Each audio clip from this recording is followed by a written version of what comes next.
آپ نماز بھی پڑھتے ہیں، روزہ بھی رکھتے ہیں، لیکن ایک سوال، اگر آپ پر حج فرض ہو جائے اور آپ نہ جائیں تو کیا ہوگا؟ ذرا سن لیں، یہ صرف ایک بات نہیں، یہ آپ کی آخرت کا فیصلہ ہو سکتا ہے۔ عزیز بھائیوں اور بہنوں، السلام علیکم ورحمۃ اللہ وبرکاتہ۔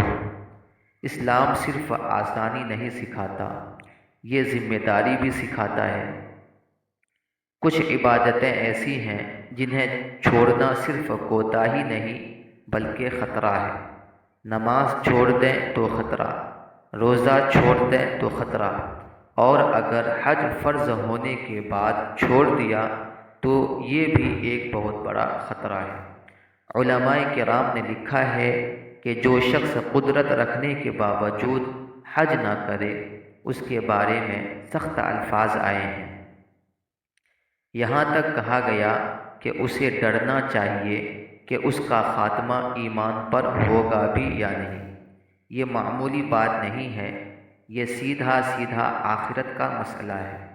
ذرا خود کو دیکھیں، کیا آپ کے پاس پیسے ہیں؟ کیا آپ کے پاس صحت ہے؟ کیا راستہ کھلا ہے؟ اگر ہاں تو پھر آپ کیوں نہیں جا رہے؟ کیا چیز روک رہی ہے؟ آج ہم کیا کرتے ہیں؟ نیا موبائل آیا، فوراً لے لیا، نئی بائک آئی، لے لی، گھر بنانا ہے، قرض لے لیا، لیکن جب حج کی بات آتی ہے تو کہتے ہیں ابھی پیسے نہیں، ابھی وقت نہیں، ابھی بچے چھوٹے ہیں۔ دنیا کے لیے ہر مشکل ہم برداشت کرتے ہیں، قرض بھی لیتے ہیں، رات دن محنت بھی کرتے ہیں، لیکن اللہ کے گھر جانے کے لیے ہم بہانے بناتے ہیں۔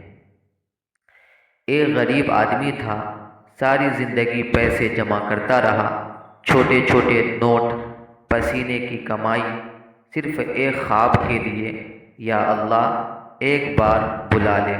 اور دوسری طرف ہم ہیں جنہیں اللہ نے سب کچھ دیا، لیکن ہم کہتے ہیں بعد میں۔